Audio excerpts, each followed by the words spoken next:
Hello guys, welcome to my YouTube blog channel beauty বিধান। আবার চলে এসেছে নতুন আর একটা রেসিপি নিয়ে। তাহলে বন্ধুরা দেখতে থাকো বিউটি বৌদি আজকে কী কী রান্না করেছে। আমাকে দেখাচ্ছি না, শুধু তোমাদের দাদাভাইকে দেখাচ্ছি, ঠিক আছে? দেখো প্রথমে ভাতটা দেখো, এই যে, আর তোমাদের দাদাভাই খাচ্ছে, এই দেখো, দেখেছো দাদাভাই খাচ্ছে। হ্যাঁ, আর এদিকে রান্না করেছি, এদিকে এই যে সিম ভাজা, একটু কালো জিরে ফোড়ন দিয়ে, দুটো রসুন ফোড়ন দিয়ে ভেজেছি। এদিকে শাকের তরকারি করেছি, পালং শাক দিয়ে খয়রা মাছের মাথা দিয়ে করেছি। আর এদিকে করেছি ফুলকপি দিয়ে, আলু দিয়ে আর খয়রা মাছ দিয়ে। দুজন মানুষ, তার কত ভাগে করব। ছেলে বাড়িতে নেই, ছেলে আসলে আবার এগুলো তো ছেলে খাবেই না, কারণ ও একটু মাছও খেতে চায় না, যদিও খায় মাছের ঝোল খাবে শুধু, এছাড়া এগুলো খাবে না, কোনো সবজি দিয়ে খাবে না, ঠিক আছে? ওই শুধু মাছের ঝোল খাবে। আর ইলিশ মাছটাও ভালো খায়, ইলিশ মাছটাই ওর বাবা বেশিরভাগ নিয়ে আসে ও আসলে বাড়িতে, আর এসব মাছও খায় না।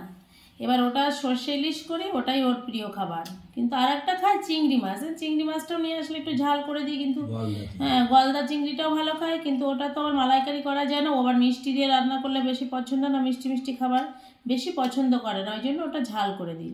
তাহলে দেখে নিলে কি রান্না করেছে। আর তোমাদের দাদাভাই দেখো খাচ্ছে।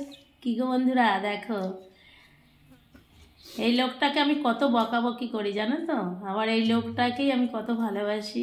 যখন বাড়িতে না থাকে তখন মনটাও খুব খারাপ লাগে, আবার যখন বেশি কথা বলি না তখন আর 1 থেকে 100 পর্যন্ত বলি, কোনো সংখ্যা বাদ দিই না, বলতেই থাকি।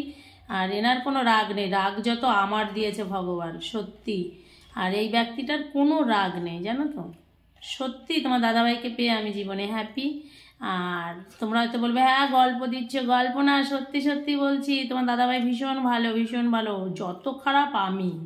হ্যাঁ, আর ছেলের তো বাবা হচ্ছে প্রিয়, বাবা বন্ধু ওর। তাহলে তো দেখেই নিলে। দেখো দাদাভাই খাওয়া হয়ে গেছে। আর ফুলকপিটা খুব ভালো খায়। সব থেকে ভালো কি বলো তো, দেখো খাবারের থালাটা একটু দেখো। তোমার দাদাভাইয়ের খাবারটা একটু ভালো করে আমি বললে তো ওনার আবার প্রেস্টিজ যাবে। দেখো আমি খেতে বসলে আমি ভাতের সঙ্গে মাছটা খেয়ে নিই, আর তোমাদের দাদাভাই তার উল্টোটা, আগে সব খাওয়া হয়ে যাবে, শেষে মাছটা খাবে। আমি বারবার বলি তা না। আর একটা কথা শোনো, খেতে বসলে চারিপাশে বাচ্চাদের মতো ভাত পড়বে। আমার শ্বশুরমশাই পাশে, বাবার পাশে যখন ওনাকে খেতে দিতাম, তখন ভাত পড়লে বলতো এই ভাতটাকে তুলে খা, একটা ভাতও যেন নিচে না পড়ে। আমার না শুনে খুব ভালো লাগতো যে দেখো এত বড় হয়েছে তবুও বাবা বলে যে ভাতটা তুলে খা, কত ভালো বলো।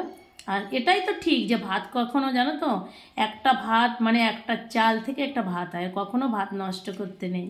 এই একটা ভাতের জন্য মানুষ কত কষ্ট করে, কত মানুষ, এই যে দেখো শহরে গেলে দেখা যায়, স্টেশনে দেখা যায় কত বাচ্চারা বসে আছে, দুটো খাবার পায় না, তাই না? এই জন্য খাবার কখনো নষ্ট করতে নেই।